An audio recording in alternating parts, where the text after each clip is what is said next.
പാലക്കാട് കീഴത്തൂരിൽ വാഹനങ്ങൾ തകർത്ത സംഭവത്തിൽ 6 പേർ പിടിയിൽ. തമിഴ്നാട്ടിൽ നിന്ന് കോട്ടായി പോലീസാണ് ഇവരെ പിടികൂടിയത്. ഡിസംബർ 21-നാണ് കീഴത്തൂർ സ്വദേശിയുടെ വീടിന് മുമ്പിൽ നിർത്തിയിട്ട വാഹനങ്ങൾ അക്രമികൾ തകർത്തത്.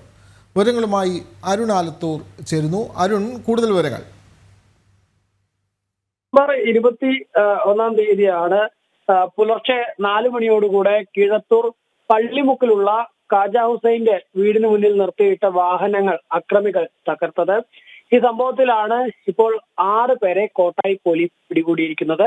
കോങ്ങാട് പുളിക്കൽ സ്വദേശിയായ ശ്യാം പ്രകാശ്, മണ്ണൂർ കിഴക്കുംപുറം കുറുക്കൻ പറമ്പ് സ്വദേശിയായ അമീർ, കൊടുന്തിരപ്പള്ളി സ്വദേശി മുഹമ്മദ് റാഫി, അതേപോലെ കൊടുന്തിരപ്പള്ളി സ്വദേശിയായ കാടൂർ മമ്പാഴ സാഗർ, കടമ്പഴിപ്പുറം കളരിക്കൽ സ്വദേശിയായ വൈശാഖൻ, കൊടുന്തിരിപ്പുള്ള മാമ്പറ കാടൂർ MSF സ്വദേശിയായ ഫാസിൽ എന്നിവരെയാണ് തമിഴ്നാട് നിന്ന് കോട്ടായി പോലീസ് പിടികൂടിയിരിക്കുന്നത്. പോലീസ് ഈ ഒരു സംഭവവുമായി ബന്ധപ്പെട്ട് പോലീസിന്റെ കണ്ടെത്തൽ എന്ന് പറയുന്നത്, ഈ ഹാരിഫിന്റെ സുഹൃത്തിന്റെ കല്യാണ ചടങ്ങിലേക്ക് 60 ജുബ്ബകൾ വാടകയ്ക്ക് എടുത്തിരുന്നു. ഇതിൽ ഒരു ജുബ്ബയും വാടകയ്ക്ക് എടുത്ത ഇനത്തിൽ ഒരു 5000 രൂപയും ഇവർ തിരിച്ചു കൊടുക്കാനായി ഉണ്ടായിരുന്നു.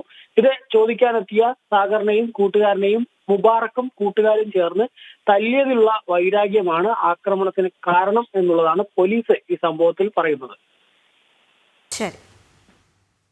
അരുൺ ആലത്തൂരാണ് വിവരങ്ങൾ നൽകിയത്.